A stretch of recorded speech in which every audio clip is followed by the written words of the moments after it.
Hi and welcome to the Embroidery Warehouse tutorial. So today we will be hooping and sewing on a golf shirt. This is a Port Authority.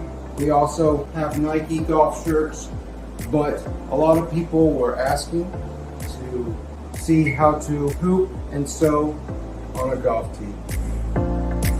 So first we will start with what size we want. There's various hoops. It's the hoop that I'm going to choose because I'm going to put it on the back, in the center on the back, and I'm going to put a logo.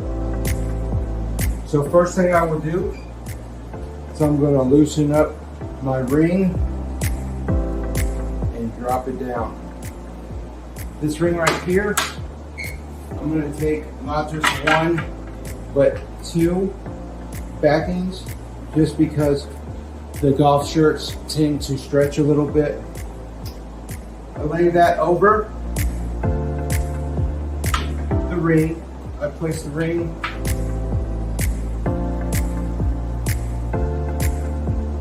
inside of my t-shirt.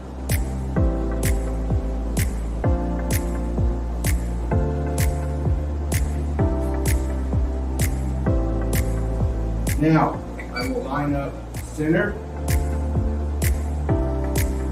as much as I can.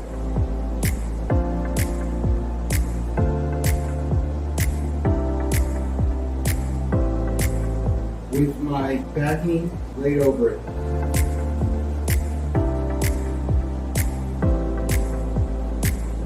You might take a couple adjustings to get it just right. When you have it in the right place, flatten it out so there's no wrinkles.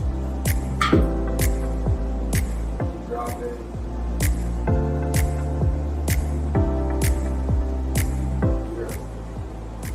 Other side of your hoop. If it's too tight, just go to that, loosen the knob on the outer ring until it's at the point where I drop it. Now that you've got it all secure, you want to push in this ring. You want to pull out your fabric so there's no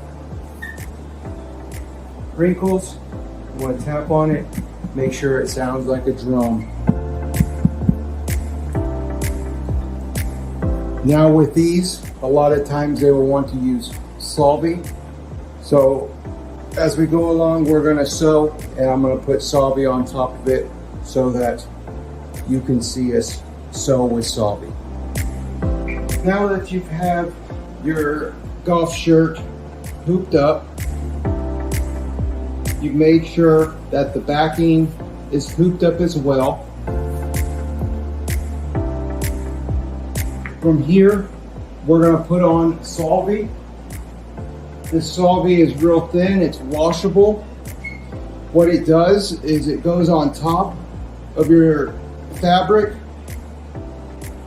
and is sewed on top.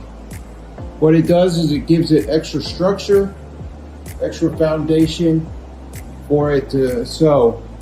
Just as these golf shirts are a little stretchy so that they can be breathable, this will give it that extra structure to make sure it sews good.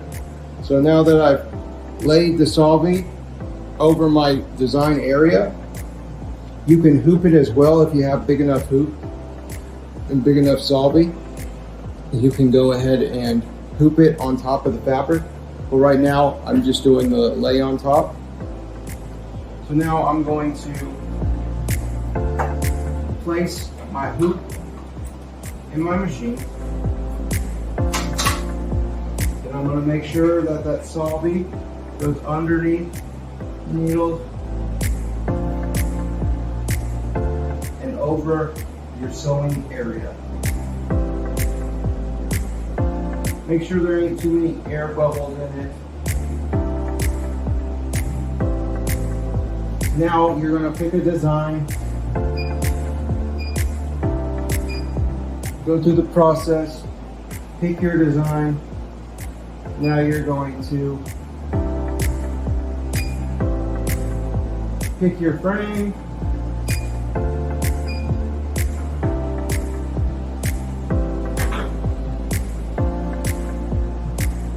And now that I have picked my frame, I can now sew my design.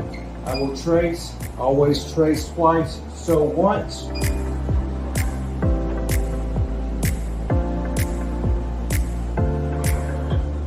So very good.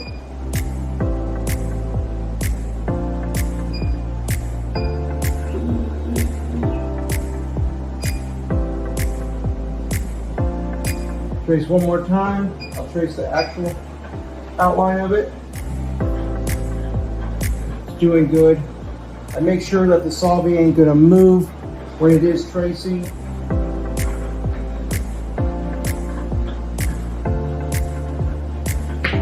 It moved a little bit, so what I'll do is I'll just move it back. Now that we have that verified, we can push start. And it will start sewing over the Solvy.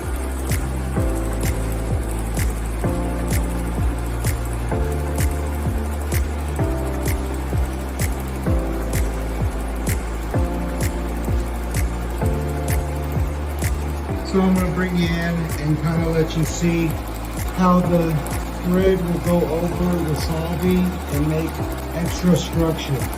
This Solvy is also good for beanies, sweaters, anything that is really stretchy.